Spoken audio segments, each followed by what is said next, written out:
Voilà, nous sommes de retour sur ce plateau. Il est exactement 7h passé de 42 minutes.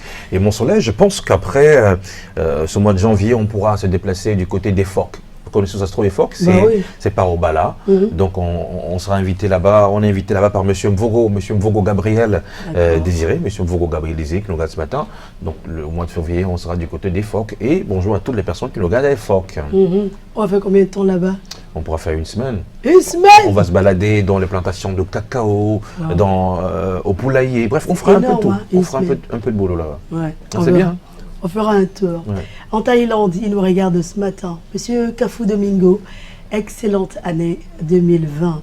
Et parlant de l'année 2020, nous la démarrons, on va dire, ce matin avec Monsieur Patrick Christian Debord, qui se demande jusqu'où on peut dénigrer son propre pays.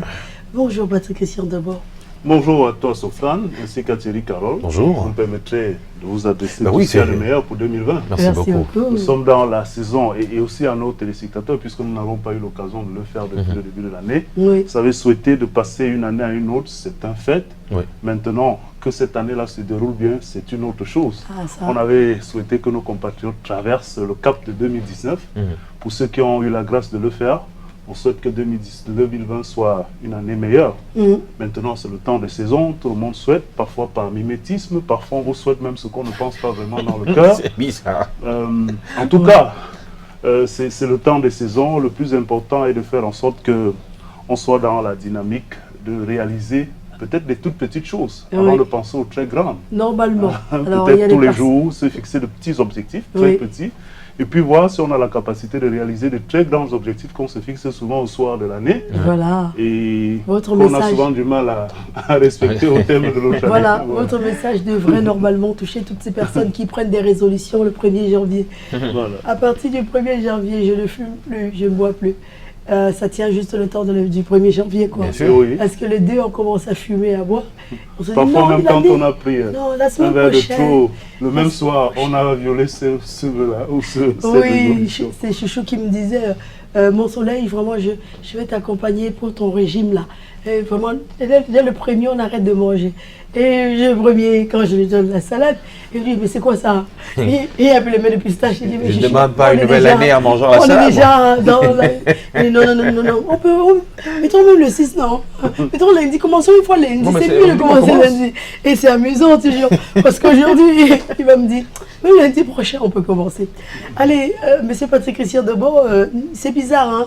C'est malheureux à dire, mais les Camerounais sont passés vraiment maîtres dans l'art de dénigrer leur propre pays. Tiens.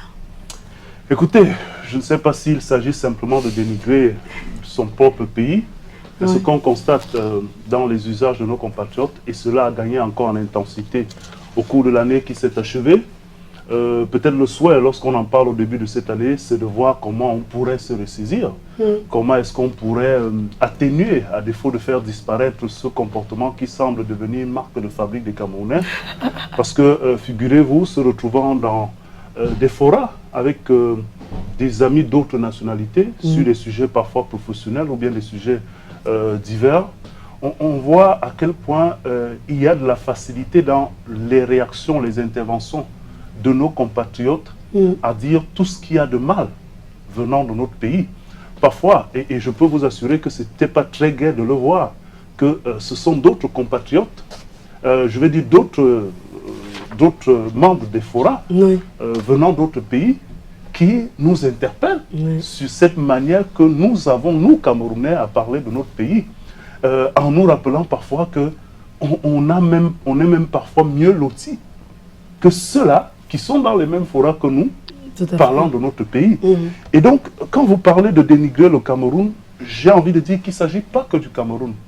Il s'agit de la facilité que le Camerounais a de dénigrer son prochain, son compatriote d'abord. Et comme son compatriote fait partie de l'entité Cameroun, donc forcément c'est plus facile aussi d'aller jusqu'à dénigrer son pays. Est-ce qu'on peut parler d'antipatriotisme? Je ne sais pas. Ceux qui ont la maîtrise de la sémantique et de la sémiologie nous diront comment est-ce qu'on peut faire la différence entre les antipatriotes et simplement cette envie de dire du mal de l'autre et forcément après de son pays. Vous parliez à l'instant de cette image de vous qui avez fait le tour de la toile, avec des clichés de vous fabriquer dans de très bons laboratoires de Photoshop. Quand on s'y exerçait il y a 10, 15 ans, avec des astuces de Photoshop, c'était surtout pour la créativité positive. Mais aujourd'hui, bon Dieu, qu'est-ce que Photoshop ne peut pas nous faire avaler? Et comme on le dit souvent, le mensonge court parfois plus vite que la vitesse, que la vérité.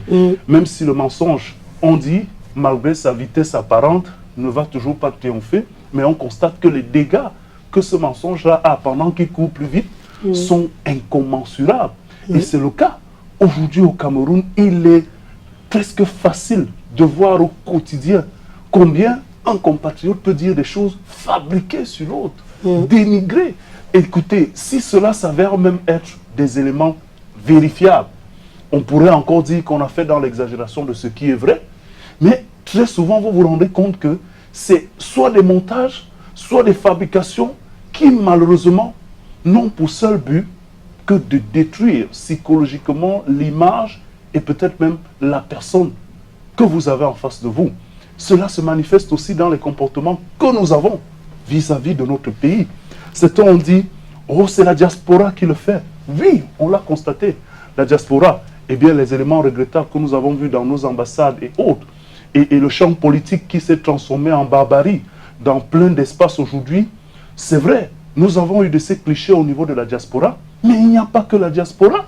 Nous sommes même passés maîtres dans l'art de le faire sur le territoire, c'est-à-dire qu'à l'intérieur du triangle national, au quotidien, entre collègues, entre frères et sœurs, entre simples citoyens, on éprouve comme une jouissance, excusez le terme, en ce lundi matin, à voir l'autre dans l'embarras ou dans une situation compliquée parce qu'on a fabriqué quelque chose autour de sa personne, parce qu'on a décidé de ne pas lui laisser la possibilité d'être apprécié à sa juste valeur. Parce que si, Soflane, vous avez une voix angélique et que tout le monde apprécie, je ne me contenterai pas de laisser les autres apprécier ce que vous faites ou apprécier le don que vous avez reçu. Pour saboter. Je vais faire le maximum pour que votre image soit écorchée. Qu'est-ce que cela me rapporte? Malheureusement, ce don-là ne m'est pas retourné. Les dividendes de ce don ne me sont pas retournés. Ou dans une quelque manière, on ne me prend pas à votre place. Mais malheureusement, j'éprouve simplement du plaisir à vous voir dans la difficulté.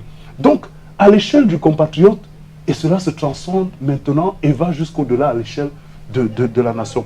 Alors, à l'instant, Michael Chipkio évoquait ce cliché de Camerco qui s'est mis dans des espaces publics. Il n'y a pas que Camerco. Et on nous a parlé il y a quelques jours de ce milliard et plus dépensés à la présidence de la République par rapport à un réveillon. Il y en a comme ça à profusion. Des cas et des cas que nous avons vécus. L'ère du fake news est devenue plus que dangereux pour la vie communautaire. Et il n'y a pas que le fake news, mais il y a même comme une fabrication volontaire des laboratoires. On se dit que si ce génie-là a été mis au profit du développement, de la création d'entreprises, de la création de richesses, tous ceux qui le font, très souvent, sont dans des situations de précarité. Pour quelques-uns. D'autres sont manipulés par ceux qui ne sont pas dans la précarité, mais qui instrumentalisent ceux qui le sont. Et comme malheureusement, le lit du pauvre est favorable à ce type de situation, et que la majorité de ceux qui sont pauvres se retrouvent dans la masse, on a l'impression que tout cela fait un grand mal à notre pays, et nous fait à nous-mêmes un grand mal. Parce qu'à la fin, je vous donnais le cas de ces forats où je suis avec d'autres Africains, à la fin, c'est la considération qu'on a pour nous, Camerounais, qui s'en trouve écorchée. Et donc, vous-même, l'auteur de ces affabulations, de ce dénigrement, vous êtes considéré comme tel. Parce que, en fin de compte, quand on prend l'entité Cameroun, on ne vous exclut pas de cette entité parce que c'est vous qui avez dit du mal du Cameroun. On vous met dans l'inclusion. Et finalement, si vous avez dit du Cameroun qu'il était un pays qui ne vaut pas la peine, ses habitants et tous ceux qui y sont, forcément que vous aussi, vous ne valez pas la peine. Et donc, tout ce que vous allez faire à l'intérieur du groupuscule sera pris avec des pincettes. Voilà malheureusement la situation dans laquelle nous nous retrouvons, même si cela n'est pas forcément l'habitude de la majorité des Camerounais, les groupuscules minoritaires qui s'en servent, qui en ont fait une spécialité, font beaucoup de mal au pays. C'est comme un poison. Et ce poison-là, il faut l'extirper. Voilà, c'est clair. Et aujourd'hui, c'est vrai qu'à un moment donné, on se demande, est-ce qu'il y a véritablement des motifs capables, n'est-ce pas, de justifier une telle démarche, M. Patrick Kisson-Deba? Ben écoutez, certains parlent de jalousie, mais est-ce qu'on peut se limiter à la jalousie simplement parfois pour des personnes que vous ne connaissez même pas? Ah, c'est bizarre. D'autres parlent de frustration, des frustrations qui seraient issues d'un certain nombre d'actes manqués ou alors de possibilités manquées par rapport à certaines injustices, mettez-les entre guillemets. D'autres encore évoquent justement la qualité virale de la dérive politique qui s'est emparée de nos concitoyens depuis quelque temps. Voilà des actions qu'on peut essayer de voir, pas pour justifier, mais pour tenter de comprendre les mécanismes ou l'état d'esprit dans lequel se retrouvent certains de nos compatriotes lorsqu'ils sont dans cette sale besogne.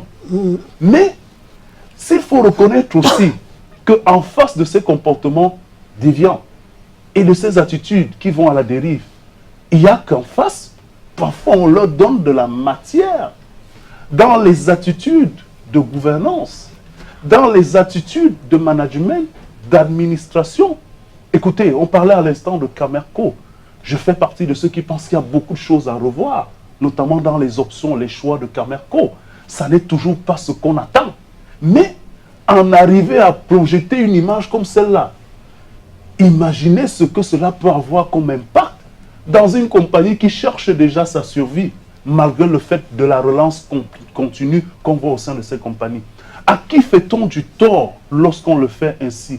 Camerco aurait pu être, et d'ailleurs, la seule compagnie qui peut desservir le Cameroun lorsque tous les autres refuseront d'y venir. Et quand les autres y viennent, ce n'est pas parce qu'ils nous aiment, c'est parce qu'ils ont quelque chose à venir puiser chez nous. Si nous refusons à nous-mêmes de puiser ce qu'il y a chez nous parce que nous dénigrons ce que nous avons, comment ne voulons-nous pas que les autres viennent le faire à notre place?